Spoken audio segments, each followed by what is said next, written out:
All right, all right. Look, so we gonna go at this. I had some technical difficulties earlier, but we gonna come at this again. Peace, Doshan for Rod in the building. Make sure you share, hit like. I want to hit this hot topic now. It's called ownership versus the bag. I was looking online earlier today, and what's going on right now is there's a controversy or argument going on between Joe Buttons and Charlamagne the God. So what Charlamagne the God, he stated that Joe Buttons, because Joe Buttons turned down. What's up, Ryan Gordon? Peace, Cincinnati. What's up, baby? All right. Joe Buttons turned down a substantial deal with Spotify. He had a deal for 2 years with Spotify for his podcast. Now, in case y'all don't know who Joe Buttons is, he's a rapper who retired, started his podcast. It got popping. He started making money. He got a huge following, and it struck up a deal with Spotify. So his deal's coming through, right? Now, what his point is, he didn't get the bonus that he should have gotten based on being number one. They offered him a Rolex, though. He was like, what is this, Cadillac Records? You get a number one song and the dude buy you a Cadillac with his name on it? The fuck out of here. Sharecropping shit. That's why it's very important for creative people to understand the business. If you don't understand the business, find somebody who's creative to help you understand the damn business. Be a partner of yours. So getting to this point, Charlamagne chimes in, and this is the difference. This is the issue when you have a boss making moves like Joe Buttons versus an employee or a talent for hire, which they call it in the entertainment business, somebody who just a talent for hire. You don't run shit. You can't fire nobody. You can strongly suggest, but you don't run shit, right? So Charlamagne is just a talent for hire. No diss to Charlamagne. He making good money, right? But Joe Buttons is the boss. He created his shit out of thin air, right? So Charlamagne say Joe Buttons fucked the deal up. Everybody else getting paid. One dude made $250 million. Another dude made $100 million. Why aren't you getting paid, Joe? But Joe said it ain't as simple as that.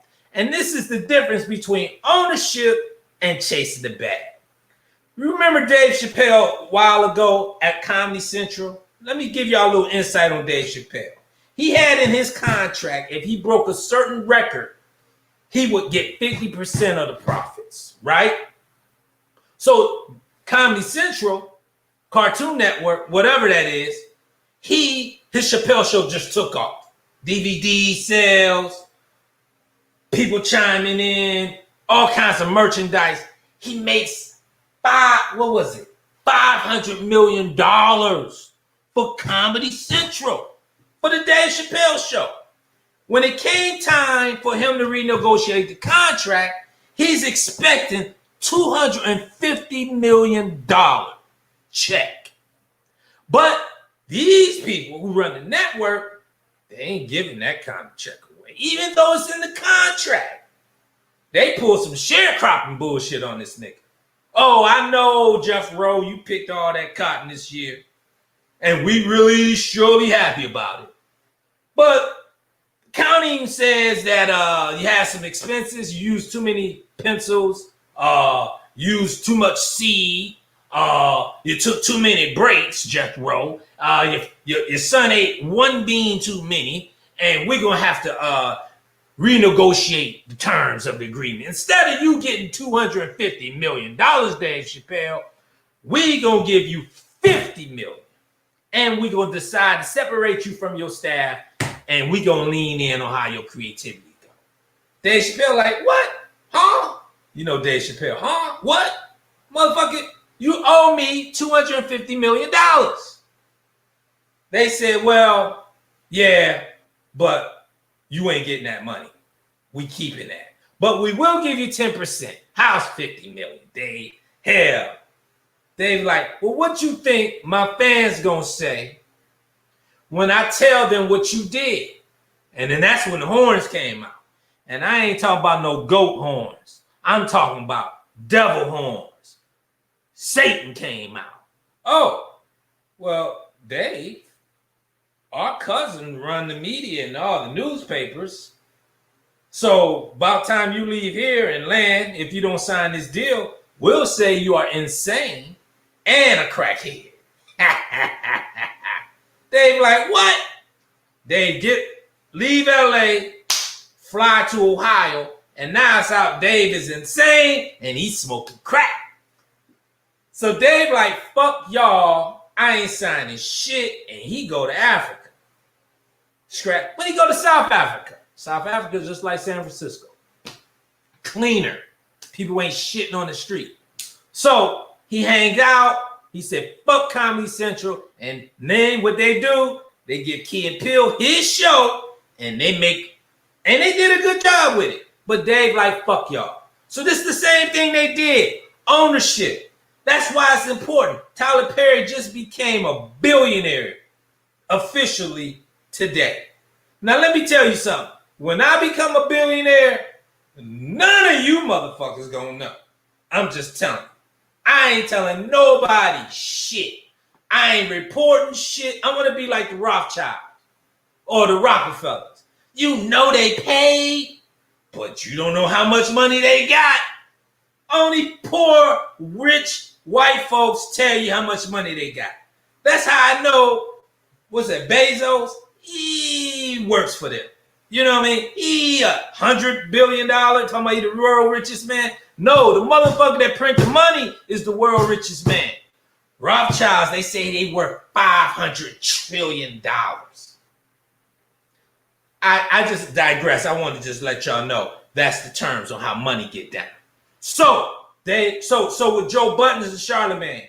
Charlamagne, you know, okay, look, he's very opinionated. He got famous, popping off the collar, being forcing to issue action, difficult questions. You either like him or you don't. You know what I mean? So he get in a conversation where he really should have just shut the fuck up. Because Charlamagne do not run Breakfast Club. You are a part of the Breakfast Club. Let me explain something to you. You could get fired tomorrow. Breakfast Club can get fired tomorrow. Okay? He had a show with MTV too, and he was bringing people up, and they canceled his show. Why did they cancel the show? He ain't on it. See, he was just renting a room, and they said, you know what? We don't like this room no more. Turn the lights off, and you free to go home. Send this nigga on out of here. Security, take his corporate card, his ID badge, send your packet. Oh, we'll give you a little severance notice. Take that, boy. Difference between an employee and a boss. Boss owns the motherfucking rent. He pays the rent. He pays the employees. He want to count how many chips is being eaten, how many coffee cups is being wasted, who coming late from work, who's not working. That's the boss shit. Boss shit. It's difference. Talent for hire, boss shit. I want to play it for y'all because what they did, they offered the man Joe Budden a Rolex watch. I said, God damn, a Rolex? He said, I don't need no Rolex. I already got a watch. It's old. The fuck? They offered him a substantial amount of money. He turned it down because he won his intellectual properties. He number one, but they playing him like number two. He got a gold medal, but they playing him like you didn't even compete in the game, baby. And that's what happened when you dealing in big business. You got to know your worth. So Charlamagne is, oh, Joe don't know his worth. Maybe he don't know how to negotiate it. Motherfucker, shut up. You don't know what the fuck you talking about until you start doing big boy business. Keep your mouth shut. You know what I mean? It's like you trying to tell Diddy how to negotiate with Ciroc. The fuck out of here. What do you know? You only know what somebody told you. So when you in a room with grown-ups who doing independent shit of themselves, writing motherfuckers checks, paying the light bill, the Wi-Fi bill, credit card bill, leave the man alone. I can't go tell Tyler Perry how to run his operation. Fuck that. The man got acres of land projects going on, productions going on, and responsibility feeding people. Let that man alone. Stay out of grown folks' business, Charlamagne. And let me tell you this. Your voice is so strong, Charlamagne. You got to learn how to shut the fuck up, man. Your argument ain't for everybody, man. White folks like to get you pitted with another brother so they cause a distraction and start shitting on Joe Budden's name. Because Joe, might be difficult to deal with. Like you. But at least he's the boss. So, my point is this. I'm going to play something for y'all, and I want y'all to hear what Joe had to say, okay? Hold tight real quick. Let me bring this up. Make sure y'all share, like, and hit this. Appreciate it. Make sure y'all share, like, and hit this. Where your browser. I'm going to play it. Healthy obsession with me. I know that you think we are competing. You might also think that we're fighting the same fight. You would be sadly mistaken in all three of those. This goes back to the Breakfast Club interview. Now this is Joe Budden talking about Charlamagne, saying you think we're fighting the same fight, but you're sadly mistaken. I'm gonna let him go. With Dame Dash. And he tried to tell y'all, but it went how it went when you're trying to explain something to people who just cannot imagine that. Yeah. Charlamagne, you're not going to get it because I own this. My most valuable, my most powerful, my most accomplished asset, I own it. Ownership. You see all these black people running around preaching ownership. There's a reason for it. You, my friend, work for iHeart and have for 10 years. I came in here one day and said, yo, Stephen A. Smith got $10 million a year. I see him on everything. He's doing the finals, Sports Center. He's interviewing athletes. He's fucking talking to Max. He's talking to this person. He's got a radio show. He's doing everything in the world. 10 million? Well, yeah, when you own some shit. Yeah. Mm-hmm. We got that part. But let's zero in on what it means. Charlamagne, you broke an entire radio station. And when he said he broke an entire radio station, he talking about how Charlamagne and the Breakfast Club made it pop. No one knew what was going on, and he just made it pop in the Breakfast Club. So he broke the entire radio station. He broke the entire podcast. So go ahead, Joe.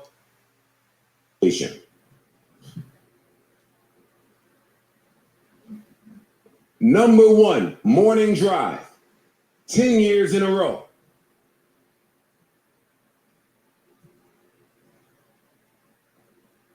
I asked him when I spoke to him, do you think you're paid properly for the work that you've done? How much y'all make up there? You ain't got to answer it. You don't have to answer it. I know, y'all know, go to sleep and think about it. But 10 years at number one, breaking a radio station, breaking a network because it's iHeart. Right. They also have a podcast division. See, Charlamagne, for me, Joe would never do that because it signifies conflict of interest. Whoa. The radio has a podcast department. No, I'm out of here. I only thought the Spotify shit would make sense because they were fighting with the labels. Let's get them some money and see what they do with it. We synced it. Now we know. And I'm coming back to tell people, like we've done historically. This has always been who we have been. I see people saying, there go Joe burning a bridge again. There's oppression on the bridge. Oppression on the bridge. Years ago, I was like, yo, why Cap want to be in the NFL if the NFL is wild? Cap have to make changes first. And that's what he ain't in. He ain't trying to be in. He's still trying to affect change on the outside. I cannot have somebody with a voice as powerful as you just be misinformed on shit. 10 years, y'all number one. How are you paid? I'm listening to your fucking ads. We're not having the same fight behind the scenes. It looks the same, but it's not the same. Don't be fooled by the cross streets. I'm walking this way. You started your YouTube page in 2019 of August. I'm behind the scenes saying no. You cannot insert SAI into 400 episodes of back catalog. You cannot ruin user experience this way. Know why? Because it's fucking mine. You hear that? So you know what? I love what he just stated, right? So he's saying that I built this project. I built this program. You're not going to come along, Johnny Come Lately, who haven't got no skin in the game, no history with me, and then think you're going to reap the benefits of some prior shit that I done and split the pie. I want y'all to hear the next analogy he gives. And since you don't understand that, Charlamagne, let me paint a different example for you. Let me come to your house every day and paint over 400 of your favorite sneakers. A different paint every day. Would you let me? Hell no. You? No, of course you wouldn't let me fucking do that. It's silliness. I'm on the phone with Charlamagne listening to my brother fight for oppression. Fight for oppression. It don't make sense. And he don't even see it still. It bothers me when I have to waste time to turn around and explain some shit to somebody that's bright. But fine, let's do it. Charlamagne. They ushered your ass right out of the HBO doors. Talk about it. Why? Why? According to you, for something you didn't do. That's oppression. Oppression. That's what happens when you don't have your own. We're not fighting the same fight at all. Your MTV2 show, where is it? Where is it, Charlamagne? It's gone. Know why it's gone? Because white people said it should be gone. White people didn't see the value in your amazing show, Charlamagne, that you were pulling creators up from Twitter, giving them a look, letting them eat. It was a good show. It don't matter if it's good, Rory. No, if we don't have the power to keep it here. I know the point, the exact point you're making. Am I off? No. You see that? You see that? That's the difference between having a say, owning your shit. I preach ownership. Man, I got in this entertainment business 7 years ago. And I remember when we first did the movie Gale in the Storm, I was like, look, we got to own this motherfucker.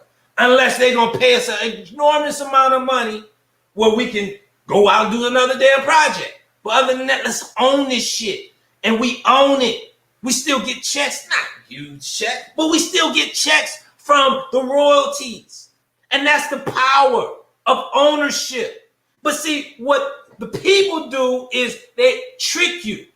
So they sign these artists to deals. They get, and I understand, you ain't got no money, you eating cereal with water and shit, but they sign you these slave deals. And they put all these restrictions and hidden fees, and then they give you an advance. Let me tell you about the record business. These dirty motherfuckers. And this is what Joe is talking about because he come out of the record business. He said they will pit artists against each other because the record company's going to eat. It don't matter who survived. I'm going to put you out the same time I put DMX out. Same time Jay-Z dropping. Same time Lil Locks is dropping. It don't matter because the label is running the shit, right? So they ain't even spacing it, right, properly to let the artist win, right? They don't give a fuck. It's numbers, it's data. They give a fuck. You on top one day, you only as good as your last record. And they will cut your ass quick, huh? They will forget about your great ass quick and they will give you a plaque. And keep the bread. Give you a Rolex and keep the cash.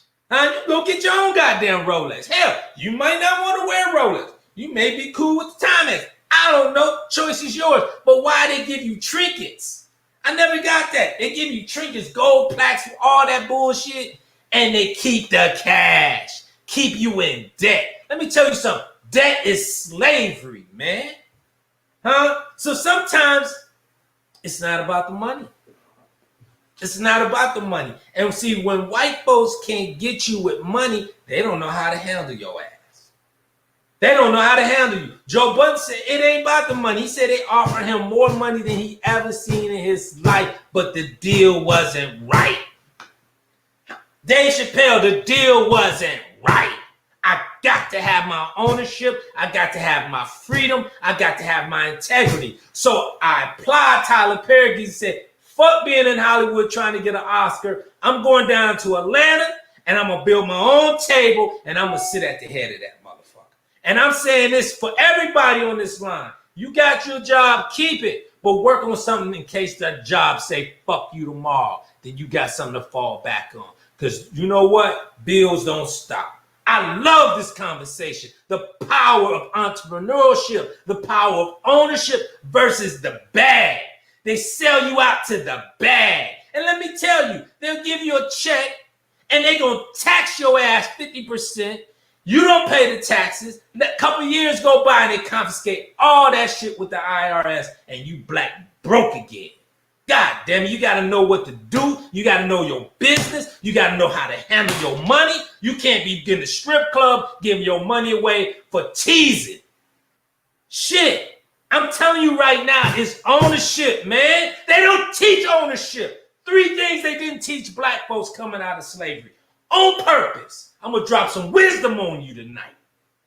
And I want you to share this. Because this is gospel. This is better than any preacher you go hear on Sunday night. Because I'm giving you some shit you can live with and you can apply. 3 things they didn't teach the black slave coming out of slavery. On purpose. You can go to the Congressional Congress. They got it on the floor. General Howard, white man, Northern Army. He on the Senate floor and he said, there's 3 things we will not teach the Negro. Or the nigga. I wasn't there, so whatever.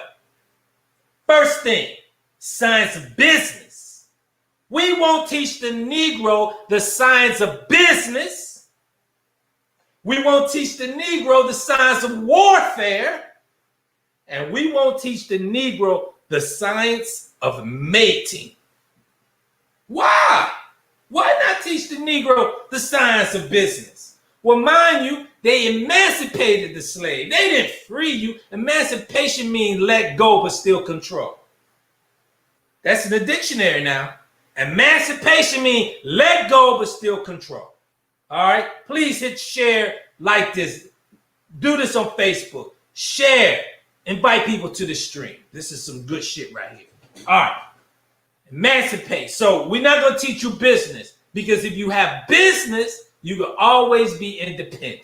You won't be dependent upon us, and you will be free.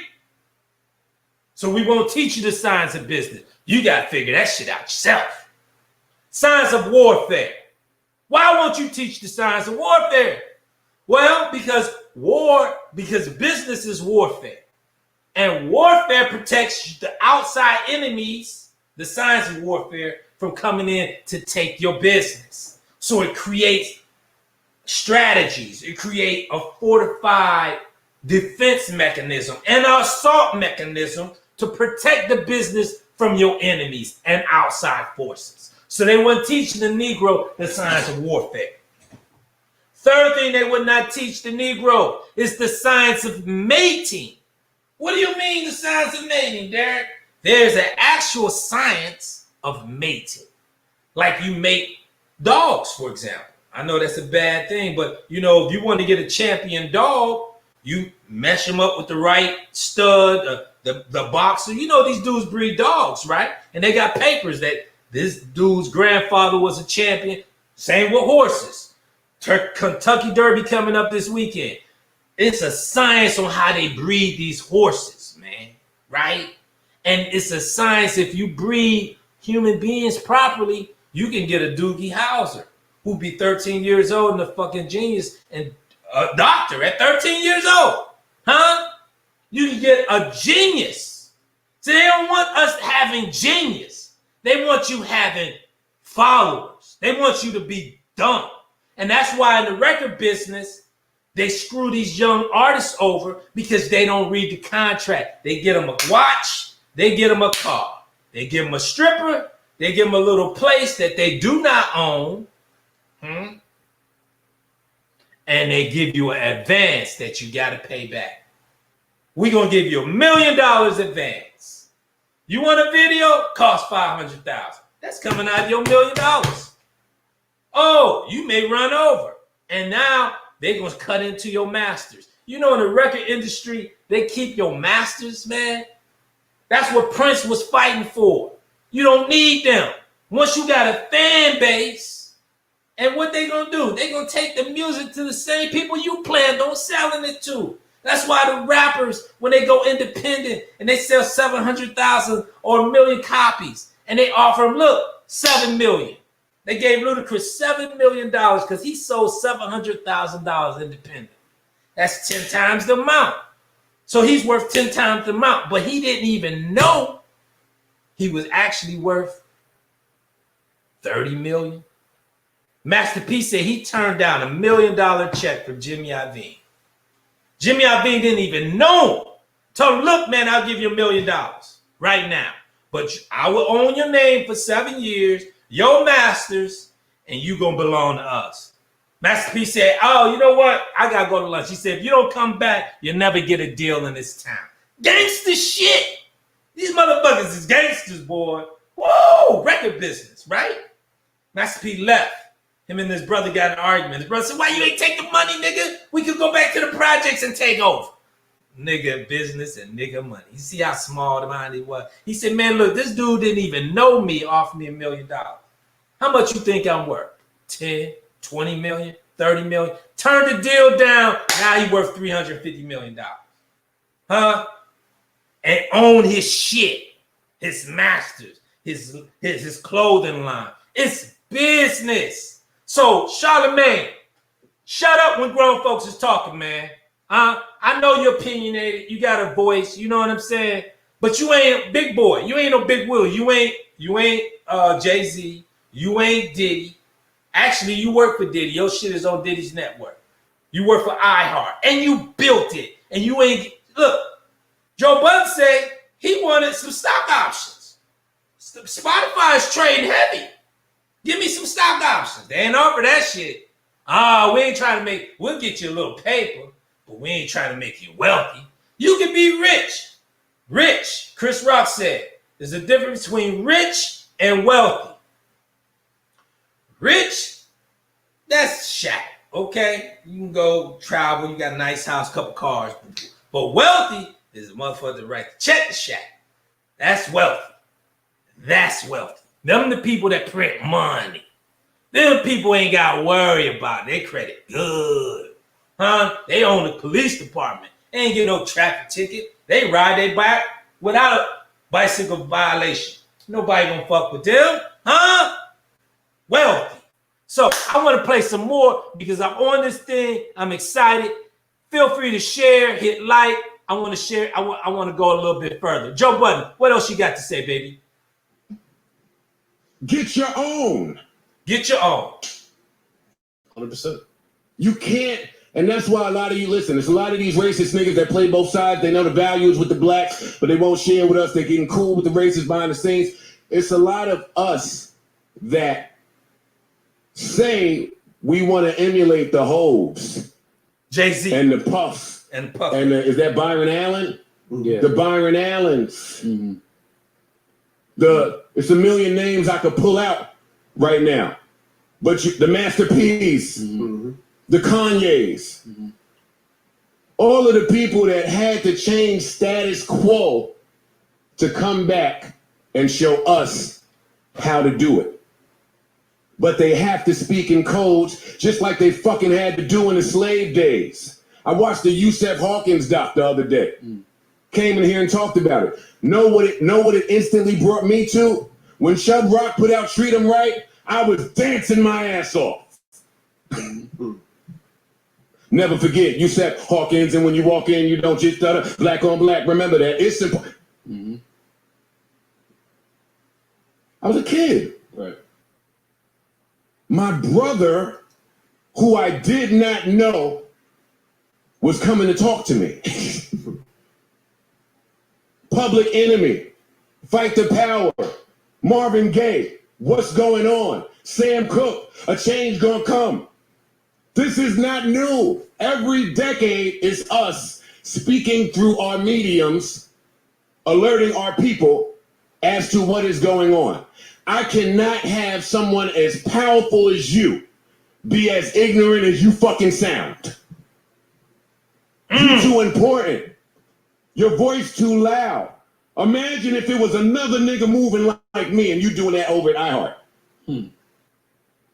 Imagine what happens.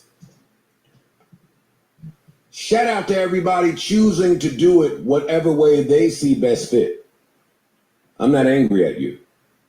My issue comes when you use your very powerful voice to shit on something that you just will never understand. Like Dame sat there and said to you, yo, if you're not funding your shit, we're not having the same talk. I'm funding this. Right. Charlamagne, you've been #1 10 years at iHeart, fucking mass media conglomerate, and you're just talking your network, but you're not paying for nothing. So what splits are you about to get? That's what Spotify said to me, Charlamagne. They said, hey, we want to participate in something that we're not building. Wow. And I said, no. Wow. I've never asked for anything. I've never asked for anything. There's been no negotiation because there's nothing to negotiate. I'm looking at how you treat people. What is there to discuss? I came here for information. This entire time you've been giving me information. You approached me 8 months into the joint. Hey, here's a new deal I want to fuck you in. We said no. They come back in December. They mad about it. No bonus. Cool. The bonus is written in the contract. It's written there. Hey, if you hit this, you get this. Guess what? If the people making the rules change the goalposts, you don't get it. You hear that? You know, I mean, this is mind-boggling, right? So it's in the contract. He was supposed to get a bonus, and they said no. I mean, that's some gangster shit. And what you gonna do? They got more lawyers than you. But see, this is what happens when you don't own your shit or you're in partnership with some shiesty motherfuckers. That's why it's very valuable. It's very important that we build our own platform, our own social media, our own business empire, the way we conduct business. Fair and equitable. Huh? I ain't saying you can't do business with white people. It gotta be fair and equitable. They can't get it all and you get nothing. The fuck is that? They got it all. And we got nothing. And we still love them. There's no hate in that. It's truth. We love them because they give us nothing. So it's time for us to take, we the culture, baby. Don't nothing move without no black folks. We got the swag. It oozes out of us. And we crazy as fuck and don't even know who we are. And they don't want you to find out who you are. They want to keep you high, drunk, dumb, a hoe, and a bitch, a drug dealer, a drug user, an abuser. Keep you ignorant so they can suck the fucking lifeblood out your black ass and then throw you away and find another one. Wipe your ass. Wipe their ass with you. It's no hate. It's truth. Tell me if I'm lying. Am I right or am I wrong? Chime in the goddamn comment box. Am I right or am I wrong? It's no hate. This is a wake-up call. Do you not see this as the resurrection of the dead? Wake your dead ass up and share this to other dead motherfuckers. We ain't got time to be fucking around waiting on no savior. You got to save your goddamn self. And that's what I got from this interview. I'm doing business. I got to do business properly, and I'm not chasing no goddamn carrots. I'm gonna blaze my own goddamn path, my own trail, learn every step of the way. Because great things take time. Great things take time. You want it instantly? You want to put water on that motherfucker? You got ramen noodles? Huh? You got ramen? I remember when I was broke, that ramen shit was good. But right now, you might have fucking constipation eating that bullshit. All that sodium in that motherfucker? Wondering why you got high blood pressure and you can't think? Huh? You got headaches and shit? God damn it. Wake your ass up.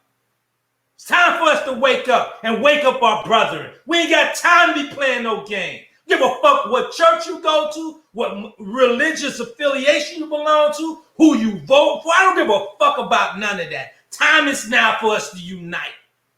Leave that bullshit on the door and let's talk about shit that affect us. They killing us every goddamn day in the street on purpose. Riding a goddamn bike, shoot you 20 fucking times for a bicycle violation, and they will get away with it. Shoot the black man 7 times in the back in front of his children, and they will get away with it. Breonna Taylor, let me tell you about that shit real quick. They go up in her house. She innocent. They don't have a no-knock warrant. They already got a dude they looking for locked the fuck up. I don't know why that crossed over. Didn't get dispatched.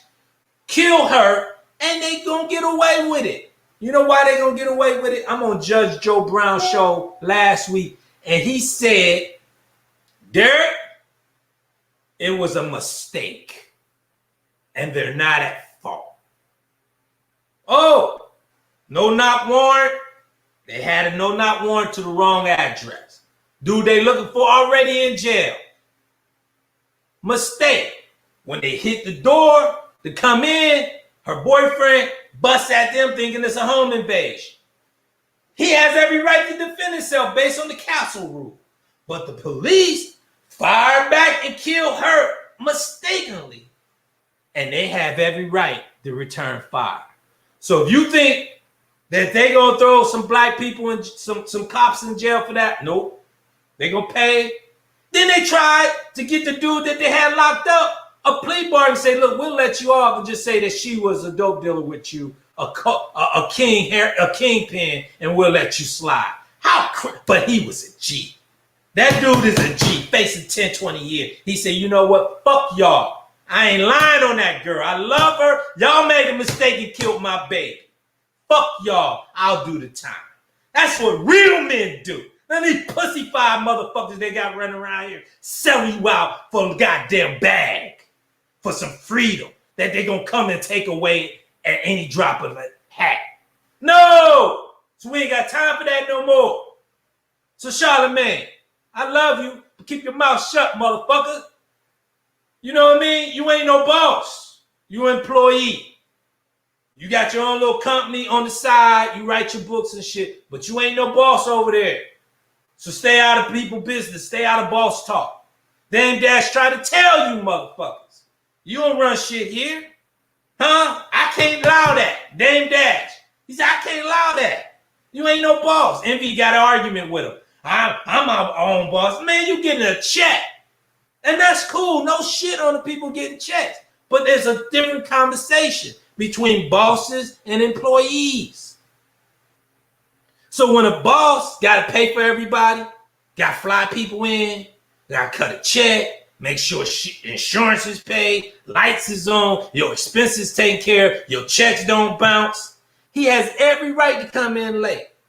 He has every right to take a 2-week vacation without telling your ass. You know why? Because it costs to be the boss. James Brown said, paid the cost to be the boss. So, I love this conversation. I'm not going to go any further. Thank y'all for chiming in. Please share. If you have not subscribed to my YouTube channel, please do so. The Derek Muhammad Show on YouTube. If you have not got a copy of my book, this flying on, let me tell you, this book right here. Now, quarantine, man, we use the most out of quarantine. Guerrilla Film Grind, How to Make a Movie for Little or Nothing. I wrote this book. I released it about a month ago. Sold out the first week. Right now, it's at Amazon, but I prefer you to buy it off my website, and we'll ship it out to you. It's going to be in Target soon. It's getting ready to hit the airwaves. It's going to be sold in all major bookstores where books are sold, particularly the black bookstores. So I'm excited about this movement here. It's intellectual property that we created, and we're gonna have some speaking engagements and some other things coming on with that. Guerrilla Film Grind, how to make a movie for little or nothing. Tomorrow, tune in tomorrow. I'm gonna have my girl Candace Lenore. She's gonna be on the show tomorrow talking about her book, Being Number One, how she overcome obstacles and healing her own inner child. She's an actress and an author and a producer. So she's going to be coming on tomorrow for the Derek Muhammad Show at 8 o'clock Eastern Time. And I think that's about it. Thank y'all for tuning in. Make sure y'all... Hey, look, the year is closing out fast, man. We missed the spring, the summer. Now we're going into the fall. And 2020 been a hell of a ride. I want to give my special shout out, condolences to Chadwick Boseman. I gave it to him last night. I want to give it to him again. You was an incredible soul, brother, and you will be truly missed. And we love you. We love you, brother. So salute, and may God be pleased with you in your next transition, because energy don't die. It just transforms. So until next time, may the best of your todays be the worst of your tomorrows. I'm Derek Muhammad, and I'm out.